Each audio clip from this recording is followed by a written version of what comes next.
Sveiki visi! Šiandien nusprendėme padaryti informacinį video. Pirmiausia, jūs supažindinsiu su dviem Minecrafto genijais. Ir pirmasis iš jų būtų Daktaras Sipols. Ir antrasis būtų pagalbininkas daktaras Kepsas. ir kartu jie, vidarastai mechanikai, kurie atsakys į bet kokį jūsų pateiktą klausimą, kuris susijęs su Minecrafto modais ir pačiu Minecraftu. Galite klausti jų bet ko ir jie tikrai parodys, išaiškins ir visiškai jums išdėstys tą dalyką, kurio jūs nežinote. Pavyzdys. Daktaras Sipos, ar galėtų man atsakyti, kas čia yra, kas čia per velnės, aš čia nieko nesuprantu, ar ir galėtų man paaiškinti, kaip čia viskas veikia?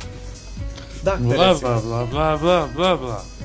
Bla bla bla bla bla bla. Bla bla bla bla. Pala, biškė, nutraukėme. Alio? Sipos, aš tau labai dėkoju, aš dabar viską supratau, kaip čia viskas vyksta, kaip veikia šitas mechanizmas, aš nežinau kaip tau atsidėkoti, labai ačiū, aš dabar einu pats turbūt viską pastatysiu. Ką tu čia darai? Jolo, ne?